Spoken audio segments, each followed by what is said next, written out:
अब आओ, मैं जो बात कह रहा था वो अधूरी रह गई। हुजूर पाक सल्लल्लाहु अलैहि वसल्लम ने नौजवानों से कहा, तुम में से जिसकी ताकत है वो निकाह करे। हुजूर से पूछा गया, किससे निकाह करें, कैसी औरत होनी चाहिए?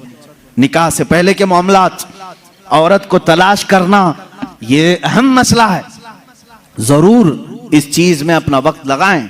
मैं नहीं कहता कि तलाशना नहीं चाहिए, तलाशें, इसलिए कि वो तुम्हारी नस्ल उससे चलने वाली है, तुम्हारा खानदान उससे आबाद होने वाला है। तो खाली तुम गोरा चट्टा रंग देखने के पीछे न पड़ो, बल्कि पूरे एक घर को चलाने वाली, बल्कि तुम्हारे बच्चों की पहली यूनिवर्सिटी है, पहली दरसगाह है। तुम उस दरसगाह को लाने जा रहे हो तो क्या क्या उसके अंदर क्वालिटी होनी चाहिए वो देखो। लोग खाली फोटो देखकर ये रंग काली है गोरी है, काली है गोरी, इसी पर लगे हो।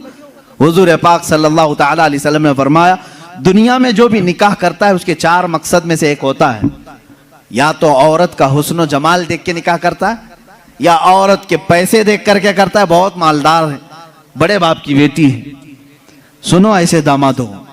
हुजूर सल्लल्लाहु अलैहि वसल्लम ने फरमाया, या तीसरा मकसद ये होता है कि बड़े खानदान वाली है, यानी हसब और नसब आला है, हम तो शेख थे वो पठान है, या फिर और किसी बड़े खानदान की है। पहला खूबसूरती, दूसरा पैसा, तीसरा खानदान। हुजूर ने फरमाया चौथा एक मकसद है वो अच्छा है। हुजूर फरमाते हैं या तो फिर उसके अखलाक व किरदार देखकर निकाह करता है, ये 4 में से कोई एक। और रसूल करीम सल्लल्लाहु अलैहि वसल्लम ने हर एक का रिजल्ट भी बताया। जिसने सिर्फ हुस्न और जमाल देखा और कुछ भी नहीं देखा, खूबसूरती देखी, मेरे आका फरमाते अन करीब अल्लाह उसे फितने में मुब्तला करेगा। फितने में मुब्तला क्या, वो खुद अपनी बीवी पर शक करने लग जाएगा चंद दिनों के बाद। खूबसूरत है, पता नहीं कौन देख रहा है मेरी बीवी को, इधर से छुपाओ उधर से छुपाओ, और अगर वो कहीं निकल गई तो शक करने लग जाएगा, किससे बात करके आई, किससे तेरा ताल्लुक है, पूरी जिंदगी जहन्नम बना के रखेगा, फितनों में मुब्तला हो जाएगा। मैं ये नहीं कह रहा कि खूबसूरत लड़की से शादी नहीं करना चाहिए, करो, लेकिन उसके साथ जो देखने का हुक्म है वो भी देखो। खूबसूरत औरतें, खूबसूरत लड़कियां तुम्हारे लिए नुकसानदेह नहीं, अच्छी हैं, लेकिन उसके साथ जो देखने का हुक्म है वो देखना जरूरी। मेरे आका सल्लल्लाहु अलैहि वसल्लम ने दूसरे नंबर पर फरमाया, जिसने सिर्फ माल देख करके निकाह किया, बहुत पैसे वाला घर है, निकाह करो इससे, क्योंकि निकाह के साथ गाड़ी घोड़ा सब आएगा। हुजूर पाक सल्लल्लाहु अलैहि वसल्लम फरमाते हैं अनकरीब अल्लाह उसे फकीर बना देगा, उसे मोहताज बना देगा। ऐसे दामादों को देखा है हमने, हर एक से कर्जे लेते रहते हैं। हाँ, ससुर से तो मिला ही था लेकिन बरकत कुछ नहीं हुई, फिर इससे 4 इससे 4 उससे 4 कर्जे में ही डूबा है, और ये कर्ज की लानत उसकी खत्म नहीं होती। ढूंढ के देखो, ऐसे बहुत दामाद मिलेंगे, या तो फिर वो घर जमाई बनेंगे। तीसरा, जो बड़े खानदान को देखा, हुजूर पाक सल्लल्लाहु अलैहि वसल्लम फरमाते हैं अल्लाह उसे रुस्वा कर देगा, वो जलील हो जाएगा लोगों में। हाँ, जिसने अखलाक व किरदार देखा, औरत के अच्छे अखलाक व किरदार, उसकी दीनदारी देखा, हुजूर फरमाते हैं अल्लाह उसे दुनिया में भी बरकत देगा, आखिरत में भी बरकत देगा।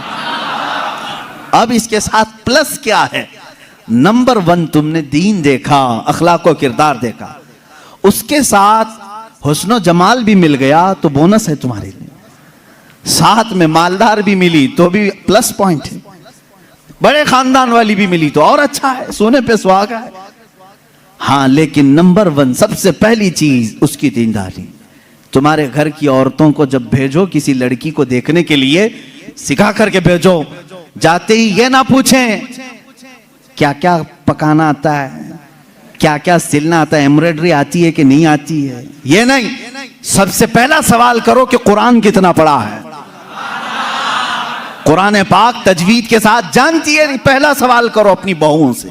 उन सासों के लिए मैं कह रहा हूं, कढ़ाई लिखाई और सिलाई ये पूछना बाद की बात है, पहली चीज उसका दीन पूछो। और उसके बाद मेरे अजीजों, हम सब के लिए सबसे पहला सवाल ये है, उस खातून से ये पूछो कि अहले सुन्नत व जमात से क्या ताल्लुक है। औरतों की तरफ से मर्द के घर जाएं तो भी ये सवाल हो, इसलिए कि ये इश्क़ मुस्तफ़ा की जड़ है। और जहां जड़ खराब हो तो फल नहीं आ सकते। ये सबसे पहला सवाल है कि उसके घर में दीने मुस्तफा कितना है, इश्क़े मुस्तफा कितना है। ये सबसे पहली चीज। अब याद रखना, जिस खातून को इस सवाल के साथ तुम लाए हो, उसकी जिंदगी पूरी अल्लाह रब्बुल इज्जत की जिम्मे करम पर है। फिर औलाद अल्लाह के जिम्मे करम पर है। हुस्न जमाल के साथ अल्लाह तुम्हें बाअखलाक औलाद अता करेगा, बाअखलाक औलाद अता करेगा।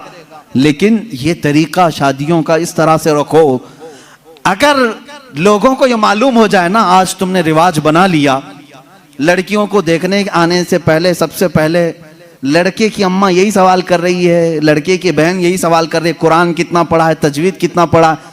2-4 घरों में ये होने लग जाए तो देखो लड़कियों को सबसे पहले अब कुरान पढ़ाना शुरू कर देंगे। क्यों? सबको मालूम है नहीं पढ़ाएंगे शादी नहीं होगी। आज ये एम्ब्रॉयडरी क्यों करा रही हैं? इसलिए कि सवाल तुम पहले यही कर रहे हो, सिलाई आती है कि नहीं। सब लड़कियां सिलाई क्लास में क्यों जा रही?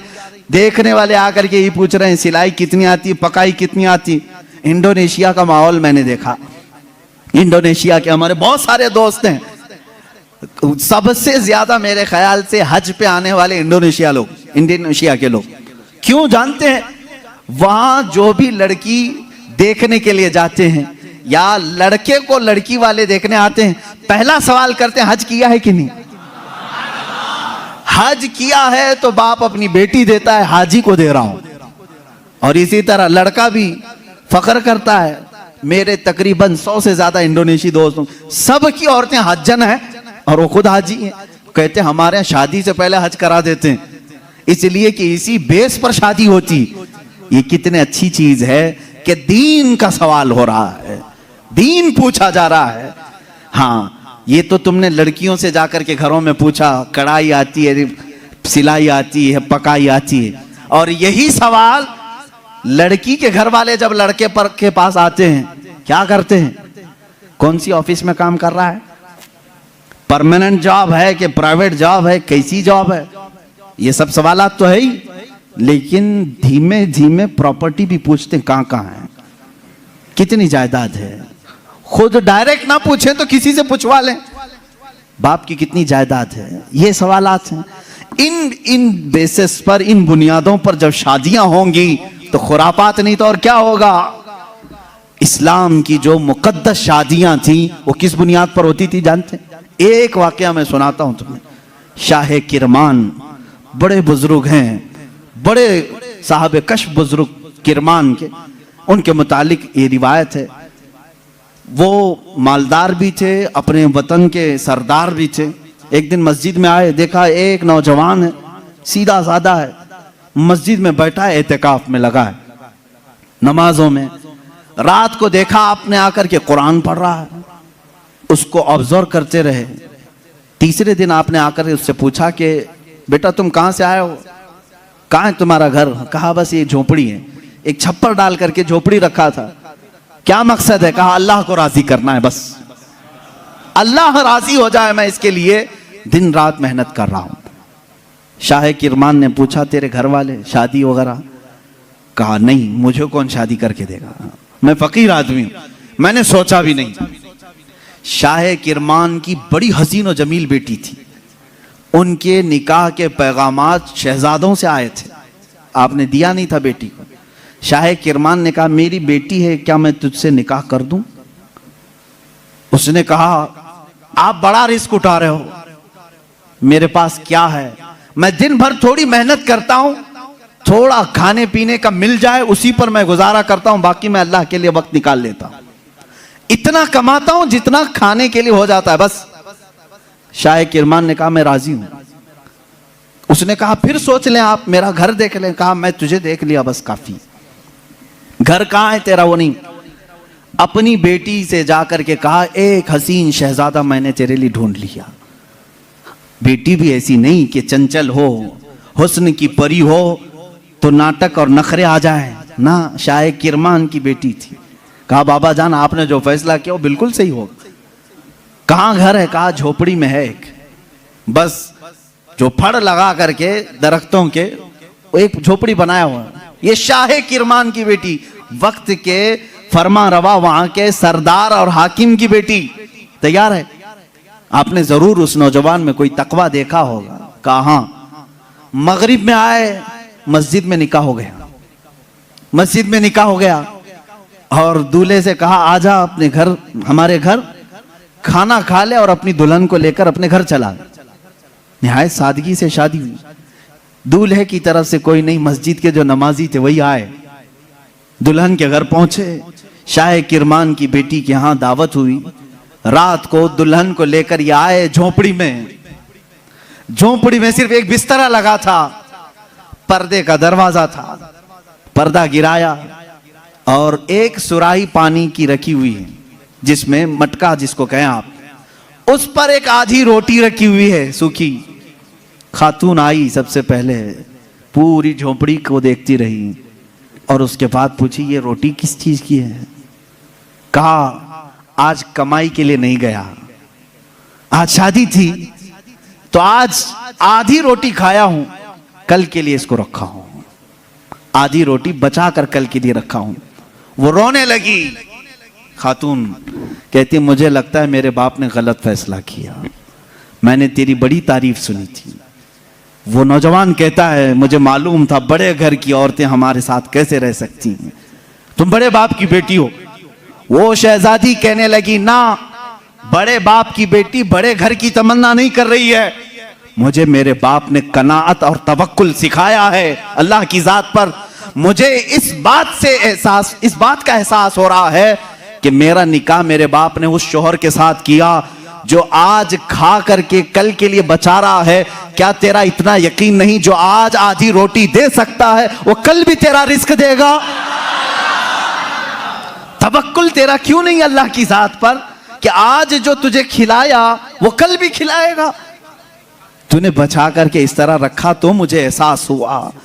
मेरे अजीजों, ये है वो इस्लामी शादियां, नौजवान इतना परहेजगार कि आई हुई खातून उससे बड़ी परहेजगार, उससे बड़ी मुतवक्किला, अल्लाह की जात पर यकीन रखने वाली।